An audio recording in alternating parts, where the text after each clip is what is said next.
It's one thing to understand how people behave, and it doesn't seem to be in the same place in the universe to understand how they ought to behave. So the question is, how do you get norms and oughts? What's the basis for morality? That's a tricky philosophical problem, and as I will argue today, there is no consensus answer to that question. So traditionally, of course, as we all know, morality has been bound up with religions. Religions have been the basis for morality for millions of people for thousands of years. So the problem that arises is when religion, for one reason or another, appears to be in decline. Suppose that God is dead, and his health began to suffer conspicuously in the 18th century, during the period that we call the Enlightenment. Atheists and humanists started to crop up, people that were talking about how to understand the world without a prominent role for God. At least there was a weakening of traditional theisms into deism. A lot of the founding fathers of this country appeared to have been deists. The defining nature of a deist is someone who believes that, yeah, there is a God, must have been something that created the universe, but it got it right, and it hasn't intervened since. So that deists did not believe in intervention in the world. Thomas Paine, for example, is a famous early American deist. So the problem is that if God is dead, then it appears to follow that all things are permitted. This is a famous painting by Hieronymus Bosch, and there's a lot of hanky-panky going on in that packed image. You can see the question that's posed is, without God as a source of morality, it appears that there is no source of morality. Anything goes. So I thought that if you're thinking about how to provide alternative bases for morality, and I'm going to argue that the challenges are severe,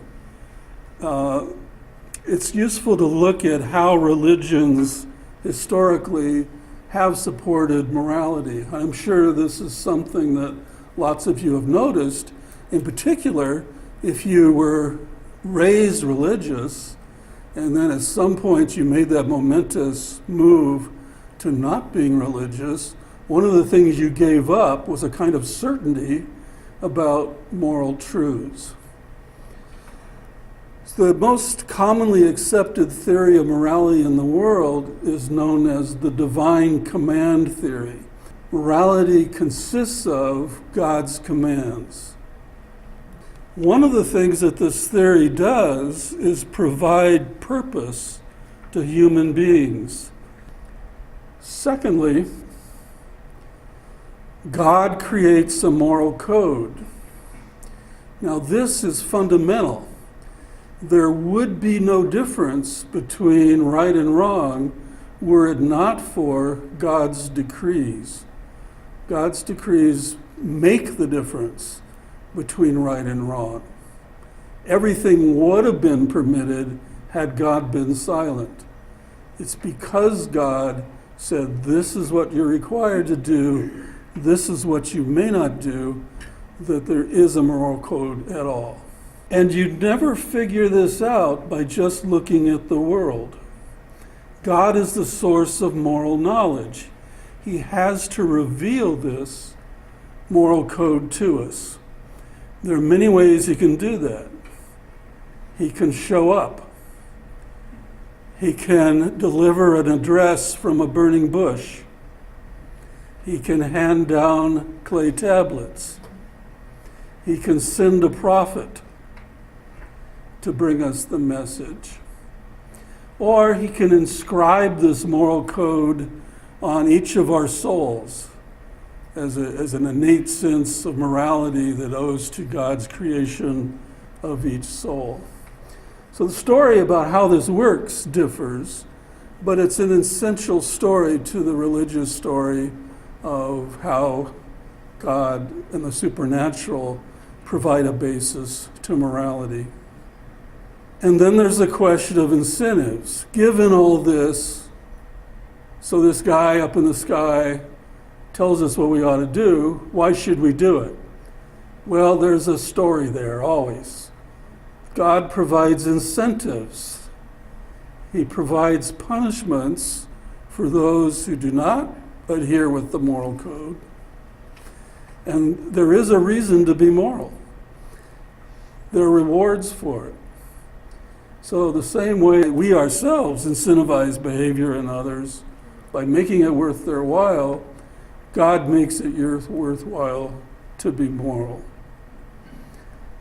Furthermore, on many accounts, he provides a metaphysical capacity for being moral, and that has become called free will.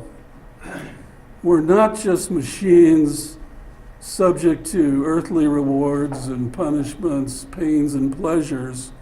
We can make a choice to say, damn the pain, damn the costs, I'm going to do what's right. I am free, I'm not a deterministic robot, I am free to choose to act morally. So this is a complex story with many parts, but it has succeeded for thousands of years in providing a moral compass for people. I'll turn now to look a little bit at the content of religious ethics. So we've seen the sort of general features, but what are some of the actual rules that are in the system? Well, all of us are probably familiar with the Ten Commandments. This particular copy of the Ten Commandments comes from Duluth. They're no longer there for some reason. I suspect there might be a story there. Now, if you look at these, they divide into two main groups. A set of duties to God that come at the beginning, and those require loyalty, no other gods. There's a command to worship, and there's a command to observe the Sabbath. Now, these tend to bring groups together, get them all on the same page and under all the same umbrella, and they involve displays of commitment. I am giving up my work day. I could be working and making money today, but I give it up as part of my commitment to display my faith in this overarching judge and rule giver. Worship brings people together. The shared ceremony, the group speeches, the group singing, the standing up and sitting down together is part of a commitment, produces commitments. So religions, almost universally, have commitment requirements where you give up something and that helps others see who's sincere and who isn't, who's a hypocrite, who just mouths the niceties but expects to get the benefits without paying the costs. But the second part, in this case in the Ten Commandments, these are later commandments, forbid us for our duties to each other. They forbid us from lying, from murder, from theft, and from adultery. So these rules work in two very different ways. As you look at them, the content varies. As you turn to the New Testament, from the Old Testament, in the case of the Christian religion, there's another more blanket moral principle, other than very specific things like don't lie, and that's often called the Golden Rule. And you find this in religions around the world. So here's Hinduism. These are in rough chronological order. Here's Hinduism around 3000 BC. This is the sum of duty. So it's telling you it's a blanket principle. Do not unto others which would cause you pain if done to you. Then Buddhism, nearly identical. Confucius, what do you not want done to yourself, do not do unto others. Judaism, what is hateful to you, do not do to your fellow men. Notice that the other group is specified slightly differently. It's all others, or in this case, it's limited to your fellow men. This would leave it open to doing things you found hateful to those who live across the railroad tracks. In Jesus, there's two versions. In the Gospel of Thomas, which did not make it into the canon, you find, and don't do what you hate. And in the Jesus of Matthew, and also Luke, in the Sermon on the Mount, you find whatsoever that men should do to you, do you even so to them, for this is the law and the prophets. So this is a very common principle. You find across ethical codes. Some of them, of course, share a history, Islam, Judaism, Christianity. Some do not. Some are Eastern religions, and these were arrived at presumably quite independently, and of course earlier than in the Abrahamic religions of the Mediterranean. Now, I think it's important to note that although this seems to be the same general message, in fact, there's a subtle variation here. So if you go back, you see, do not do unto others, hurt not others, what you do not want done to you, don't do what you hate. But the last one, whatsoever you would do that men should do to you, is not negative. The first ones are all negative. Don't do what you would not have done to you. The last one is positive. Do unto others what you would have them do to you. Now, it turns out, is not a trivial difference. It's only the last version of the Golden Rule that is positive, requiring doing for others, as opposed to a negative not doing to others. The negative form has low compliance costs. The positive form has high compliance cost. And these compliance costs are an important consideration, an extra moral consideration. They're not part of the morality. They're about the morality. What are the costs that are imposed by different moral codes? That's going to make a difference to, for example, to how successful they are, how easy it is to get others to adopt them. Let me spell out the difference just a little bit more.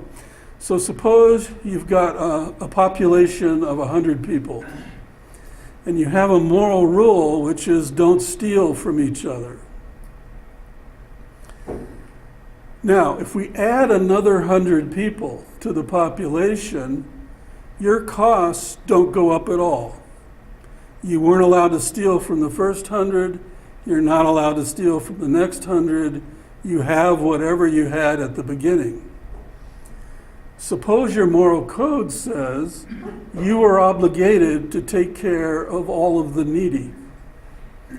Then if you have a population of 100 and another 100 show up, equally needy, then your compliance costs have just doubled.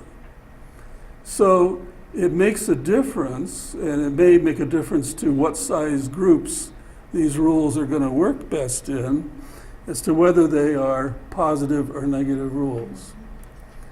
Now, philosophers have thought long and hard about this, and as is often their solution, they came up with big polysyllabic words to describe the difference. So, this is useful sometimes in thinking about this.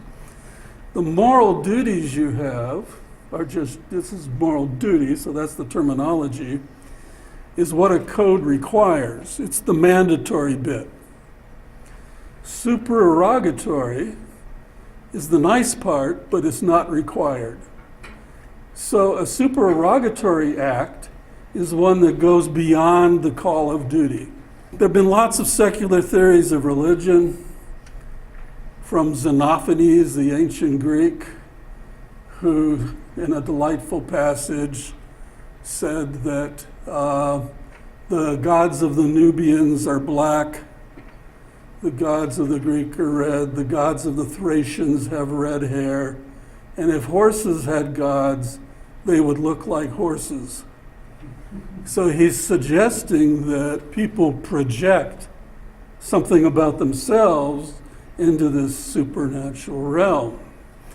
And Freud, Marx, and a host of others have had similar thoughts about the origins of religion.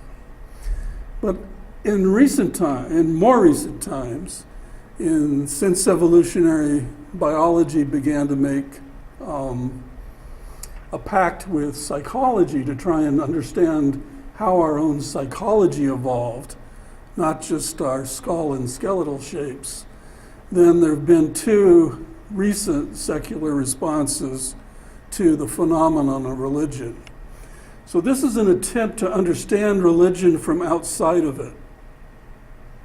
Why is there so much of it? Why is religion govern such a huge percentage of the human population, no matter where they live? And if you're American, you wonder, why is my country, with such high levels of educational attainment, one of the most religious in the world? The first type of theory is, I'll call religion as virus. And prominent figures here are Dawkins and Dan Dennett, half of the Four Horsemen. And the idea here is that religion hijacks certain cognitive processes in the same way that the viruses that we are encountering this flu season hijack certain biological processes. They're opportunistic ways. You have a bunch of processes that evolve for very useful reasons, but there have been this sort of virusy-like developments that can hijack those, take them over, and use them for their own nefarious purposes. And of course, one of the worst aspects is that they're highly contagious. So one example of this is what's called the hyperactive agency detector. We have an innate agency detector. We have to be able to detect things that are under voluntary control, that there might be some agent out there. So you hear rustling in the woods. Is it the wind? Or is it something moving around, an agent? So the thought here is that this made good evolutionary sense, because false negatives can be fatal. If you dismiss that pattern of rustling in the bushes as wind, you could be very sorry. If you hear that rustling of pattern in the bushes as an agent, possibly an enemy, possibly a predator, possibly useful prey to eat, then it's okay if it's a false positive. That's relatively low cost compared to the huge cost of false negatives. So the idea is that we evolved, for understandable reasons, to have a hyperactive agency detector. And on this account, this leads fairly directly to beliefs in spirits and ghosts. And so that in all religions, not just the big ones of the Middle East, but in hunter-gatherer religions, you find very widespread, maybe universal belief in spirits and ghosts. This, of course, can underpin beliefs in immortality. So you lose the body, we don't see any obvious move to another body, but we conceptualize it as possible. Perhaps you were reincarnated. Perhaps you have a celestial body elsewhere. Perhaps you're just a shadowy figure that comes out of the woods every once in a while as a ghost or spirit. So it seems to be an innate and natural belief in this. Opposing this is another family of accounts of religion that hold that religion is adaptation. That says it's not a virus, it's something that actually itself evolved, a cultural invention, a mutation, cultural mutation from earlier beliefs. And what evolved were big moralizing gods. They care how you treat each other, they care exactly how you behave, and they have much superior epistemic powers. The gods of hunter-gatherers can be fooled. They don't really seem to know much about what's happening outside the village, hence their surprise attacks. The big gods know what's happening everywhere. They see you while you're sleeping.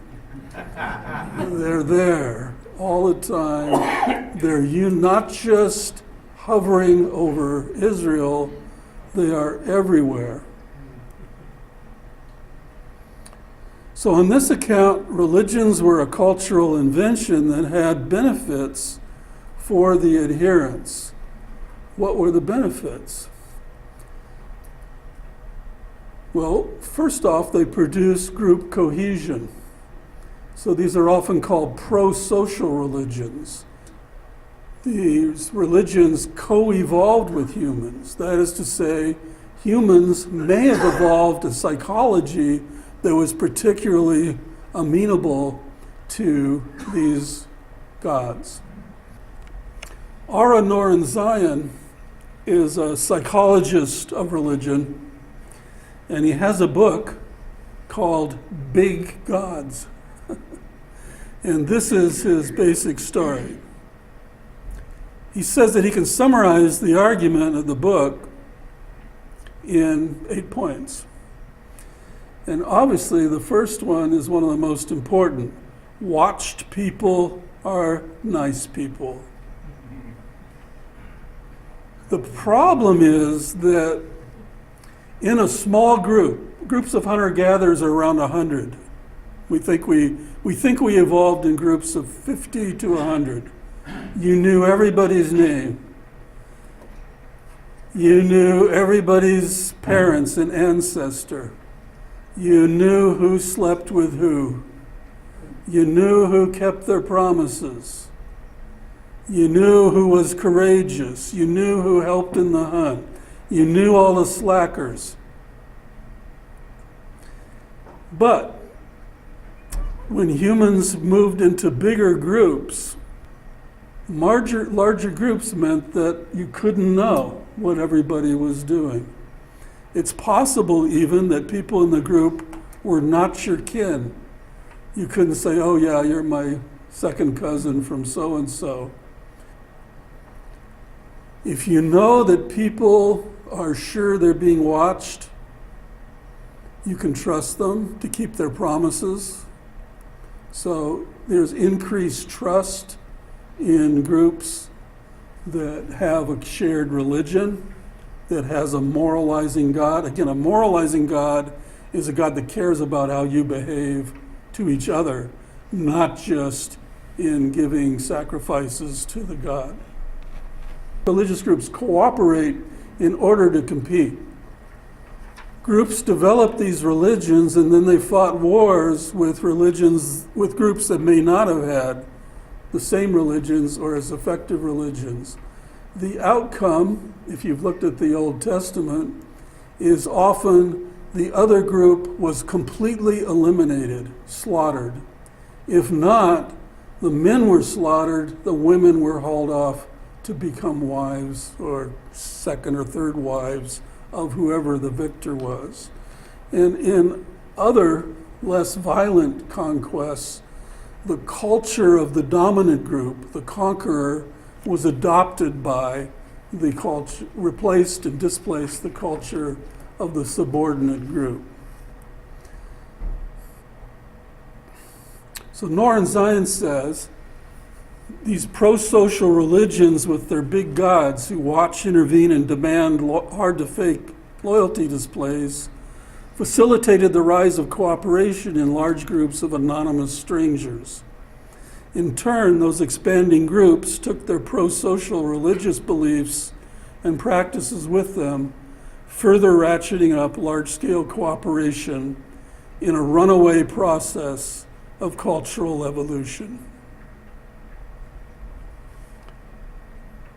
So in Nora Zion's account, there is truth to the religion as virus view, that is to say, religions do co-opt existing biological functions, but that's not enough. You need to take into account cultural evolution of the content of religion itself and this move to these big gods, and that took some time. Well, how well has it worked? This is a graph of human population. I used to view this with total alarm. I've stopped doing that. It may have something to do with age. I do leave it around for my sons to look at from time to time. But if you notice, this is starting at 10,000 BC, and human population, this is actually up at 10,000 BC. There was a bottleneck there a little bit earlier when there may have been as few as 1,000 humans on the entire planet. So the humans, as hunter-gatherers, had very limited populations. There were constant battles between groups. The mortality rate for males was like 70% at the hands of others. Life expectancy was 30-ish. And so human population grew very slowly, but you can see a bump up at about 1000 BC, and even more conspicuously close to 800. That's about the time we start to see big God religions. It's about the time you start to see very increased urbanization. And then it starts to take off. There's a little blip down, as you can see over there towards the far right. It goes up and then it goes down a little bit. That's the Black Plague. So it's about 1340. And then since 1500, it's been gangbusters. And it's just off the scale. Now, I have read elsewhere that it looks like the worst case scenarios, which are the ones I learned when I was a student, the population bomb, Paul Eckrich and others, that it looks like it's going to level off. So how have we done with these big God religions by the standard of nature, which is, how is your species doing? It's fantastic. As Nora Zion points out, humans are the only animals that evolved hypersociality. That is to say, life in large groups of unrelated members.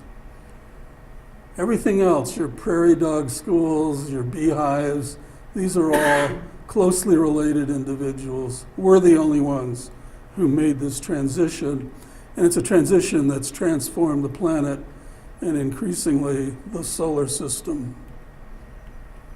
God started to get sick in the Enlightenment, and I'm going to look now at some reactions to this. So we've looked at how religions support morality. And I'm going to argue that that presents a lot of challenges. Religions are able to couple strong emotional feelings with moral codes. They're able to tell you why you should be moral. They're able to give you a definitive content about what the moral requirements are. They're able to give you purpose and meaning to your life. The alternatives are tricky. One of my personal heroes is Thomas Hobbes. That's our man on the left. Thomas Hobbes was an English philosopher. He's writing around 1650. This is the frontispiece from his book on the right, and you can't see it there, but that gigantic guy is made out of people. All those little squiggles on his chest and arms are people. So Hobbes' idea was that people clumped together to form a kind of hyperorganism. Hobbes said that given the human condition, you could derive morality by reason from certain facts about human beings. And famously, he thought that left to our own devices, we would kill and steal and harm each other. So that if there were no power, if we weren't watched, and it was just us against each other, the state would be a state of nature that he calls a war of all against all. But he says we can all understand that there's a solution to this that can come from reason.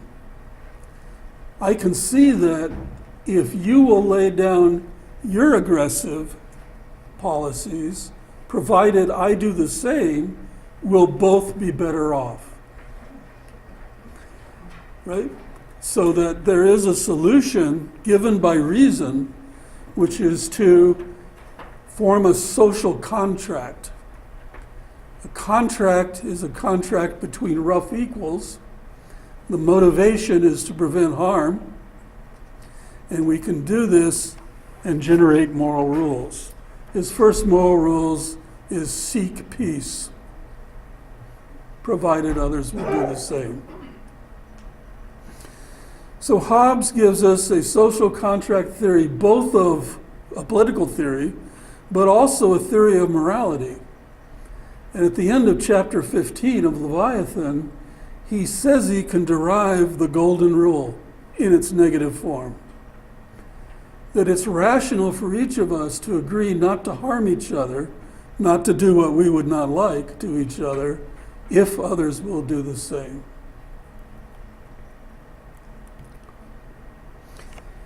The next century was even harder on God. His health continued to decline.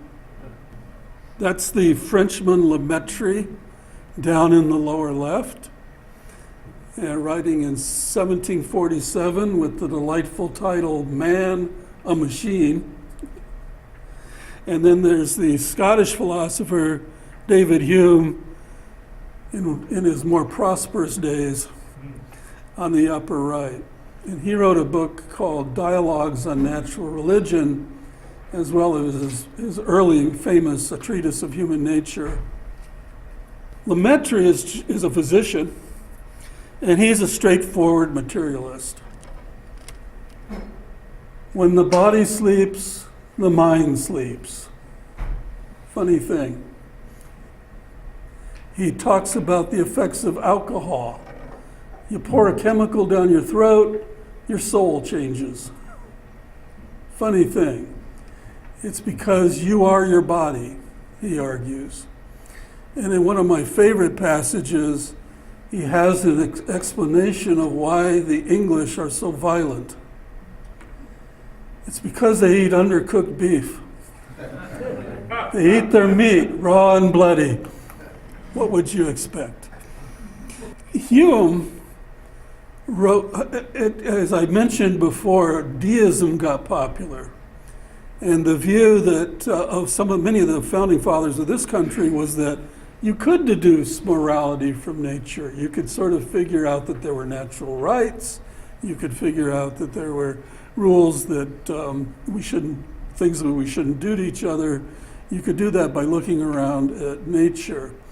And Hume presented a series of criticisms of this in dialogue form. So he's got a character that represents his view. He's got a character that represents conventional divine command, religiously based theology, and then he's got a skeptic. It's pretty clear who Hume is. He's the skeptic, but he doesn't say as much.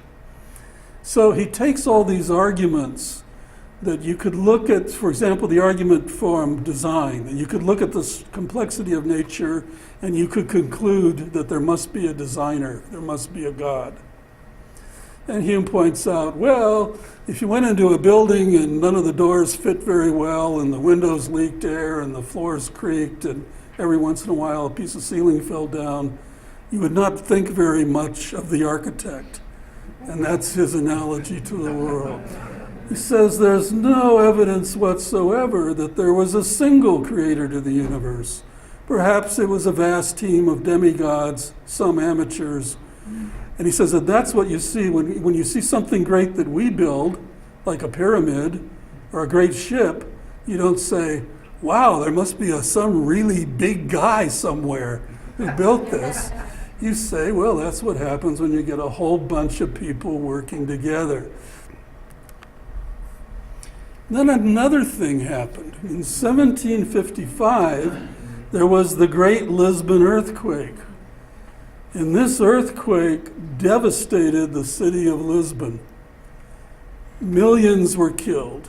This is a big city in Europe. They were at their capacity. And the thing that made it especially interesting was Lisbon was a very religious city. And when the earthquake started, people gravitated to the churches. What happened? They were crushed, buried, maimed, suffocated as the churches fell in on the faithful. So there was a lot of discussion of this in Europe. It's just a really poignant example of the problem of evil. How does a loving God allow cancer and every other malady to strike innocent people? Here was not just innocent people, but innocent religious Christians, the most faithful, were heading into the churches, and they were the ones that were suffering.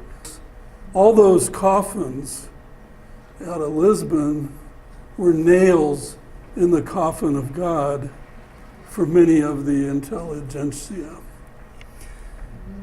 Well, philosophers, sensing the decline of religious-based ethics, tried to come up with more secular theories.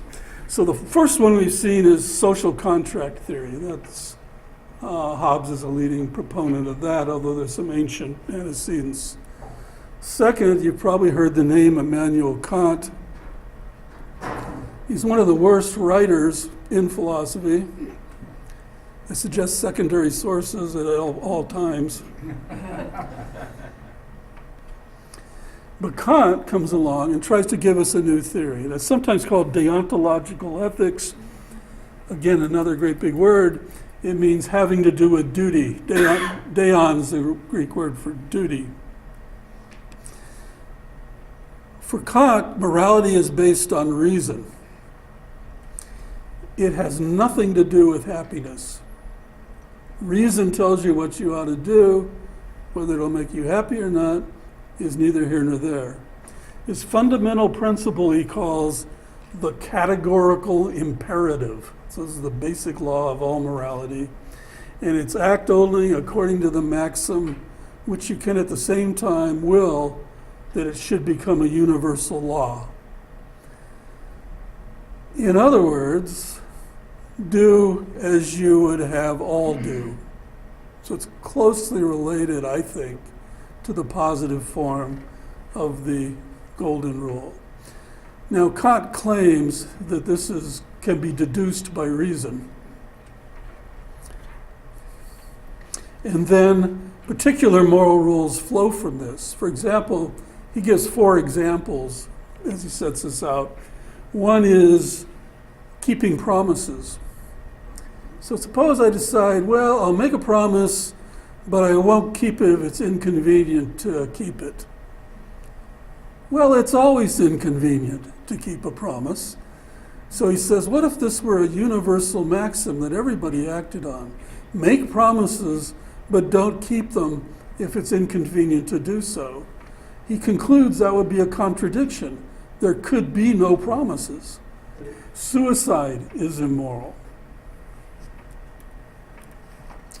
Not developing all your talents is immoral. Again, these are supposed to flow logically from the categorical imperative. And finally, Good Samaritan rules are required by the categorical imperative. You need to help those who are in need, because you yourself could find yourself in need, and then you would be contradicting yourself by saying, help me now. As an alternative, we have a theory usually called utilitarianism. Now, this is an extremely important theory, and it owes, in its early modern formulation, to another English philosopher named Jeremy Bentham in a work he published in 1789. Now, Bentham is the only one of these philosophers you can go visit. That's him in a wooden cabinet at the University of London. Bentham was eccentric, let's say, a radical in many ways. And the story goes that he gave his library and some money to found the University of London, but he had a condition, and that was that he be present at all Board of Trustees meetings forever. To make that possible, he had his estate built this cabinet. He is in those clothes. The head that you see up on the body is a wax head, hopefully a good likeness. The head you see between his feet is his head. And that he had dried using South American Indian techniques, I was told. This is a complete contrast with Kant's theory. They're almost contemporaneous. Kant's writing in Germany, Bentham's writing in England. Bentham's a lawyer and a legal reformer, and in his own time he was probably most famous for that. But he comes up with this fundamental principle of utility. Actions are moral insofar as they promote the greatest happiness. Okay, so this is sometimes called the utility principle. Utility doesn't mean useful in some crass sense. It means promoting something. In this case, happiness. For Bentham, he identifies happiness with pleasure. There's their esoteric pleasures, understanding a complicated play, winning a chess game, and their base pleasures, a really good burrito, a cigar, maybe. So there's all kinds of pleasures. He wouldn't call them base. He thought they're all the same. And Bentham suggests that these pleasures can be measured. This is going to be a scientific theory, and we can call the units of pleasure hedons. So a hedon is a unit of pleasure. Your job, whenever you act, is to do that act that will result in the maximum production of hedons. If you do something that affects absolutely no one else in the universe, then it's just your hedons that matter. But if you could do something that would affect other people, then it's the totality. If it costs you, then you subtract your loss of hedons from the net that you produce for others. The goal is to maximize hedons. A fourth theory that also is secular was social Darwinism. And that's our friend Darwin on the left. I assume he had a youth, but it's never in the pictures. And that's Herbert Spencer, the most prominent social Darwinist, yet another English philosopher. Spencer's reacting to Darwinism and saying, well, maybe you can read morality off of nature. So what does nature tell us? Well, we compete. There's winners. Some species get stronger, some species get weaker. You can make the human species stronger, and this should be our goal, if you encourage competition and you make sure that those who win reproduce the most. Well, there are lots of problems with all of these views. The problems with social Darwinism are very well understood. It became popular as a eugenics movement in the United States. The Nazis looked to the United States and said, well, that seems like a really good idea. And they were inspired by the American eugenicists. The eugenicists wanted to control breeding by the less capable. They were very strongly in favor of laissez-faire capitalism, which was a highly competitive system with lots of losers, a few winners, and they thought that these would reproduce more. Among philosophers, utilitarianism is one of the least popular ethical theories. A recent study showed that more than 75% of ethicists reject utilitarianism. And I'll try to show you some of the reasons why. There are problems with all these views. Social contract theory leaves out animals. They have no rights at all. They're not in the contract. It leaves out kids. They are not in they can't contract. They can't do the social contract. It leaves out anybody who's not roughly equal to you because they can't reciprocate. So you don't make the same deal with them as you would with somebody who could harm you. So I think some of those problems have answers, but they are problems that are raised for the theory. Kant's theory, it seems to me, has even bigger problems. You can't deduce ethics from reason the way that Kant thought, and I can give those examples in Q&A if you're interested. But let's focus on this theory that's popular outside of philosophy, and that's utilitarianism. One of the most prominent American utilitarians who's alive, so this is distinctly in the minority, is Peter Singer. You may have heard of him. He's Australian, but he works at Princeton. He's a couple years older than I am. And he seems to live his philosophy, and he's produced lots of arguments for it. Utilitarianism has the highest compliance costs of any of the theories that we've looked at. In fact, any theory that I know of. You are required to sacrifice yourself for the good of the whole, no matter what the costs are to you, if you can benefit others more than yourself. So for example, if you walk into a room of people, one of whom is terminally ill and needs a kidney, someone else is terminally ill unless they get a heart, someone else is terminally ill and they need a liver, someone else is terminally ill and needs another kidney, your moral obligation is to pull out a penknife and offer up your organs. If killing your child could save 3 children in Bangladesh, your moral obligation is to kill your child and save the 3 in Bangladesh, and so forth. So because it's looking at total, no matter where the beneficiaries are, it has very high demands if you take it seriously. Second, the talk about maximizing happiness or pleasure needs to be specified as we're going to maximize total happiness, which we could call totalizing utilitarianism. So how can you maximize total happiness? Oh, then the other version's average utilitarianism.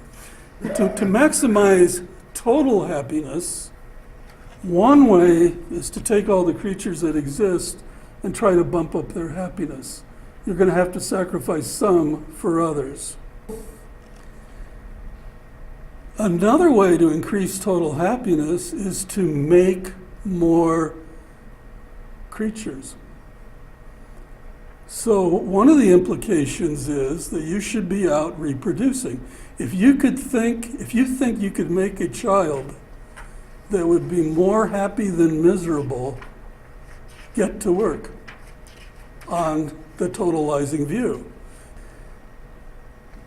Singer reminds us that we have a tendency to favor our own species. He calls that speciesism. Speciesism is thinking your species counts more than others. Chickens count. They can be happy. They can have pleasures. Dogs are practically heat-on factories. Well, in reaction to that, some people have said, no, our moral obligation is to increase average happiness. It's not total happiness, it's average happiness. So, how could we increase the average happiness in this group? Get rid of unhappy people. Get rid of unhappy people. So anyway, the conclusion of many who've looked at these theories is that they have problems in either form, and you have to go with one form or the other. And it looks like there's no room for natural rights. There's no room for some kind of fundamental human dignity. There are no limits to the sacrifice that you could be called upon to benefit others. Bentham said that the idea of natural rights was not just nonsense, it was nonsense on stilts. Okay, finally, David Hume presented a criticism for all these theories that is sometimes called the naturalistic fallacy. He says you can't derive aught from is. That is to say, these prescriptive conclusions, these moral rules, don't follow logically from any descriptive premises. So the apparent implication of this is that you can't base moral rules on scientific facts. Rules are logically different than facts. So the rules of football don't follow from physics. They're just logically different. They're not more facts. They are rules. So that there's a mistake in those who thought that you could look at a bunch of science and think that a morality would flow out of it. So as you see, I'm dwelling on the challenges to any attempt to use these theories. And real quickly, I'm going to look at the American Humanist Association Manifesto 3 for some comments.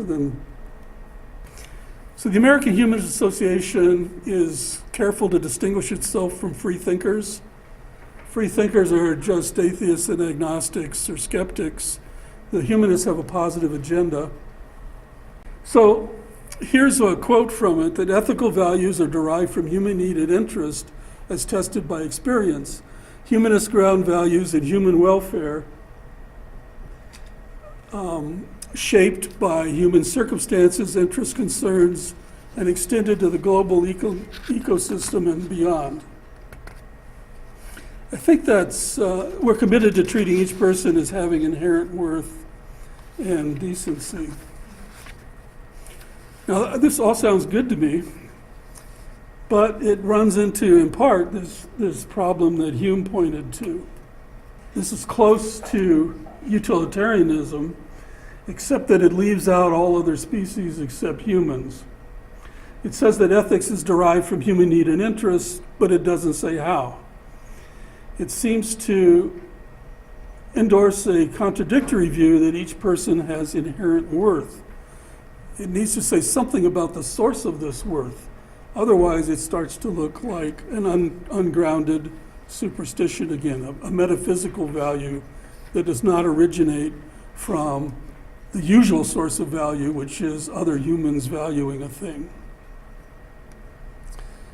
Then the manifesto goes on to say that they support they claim that working to benefit society maximizes individual happiness.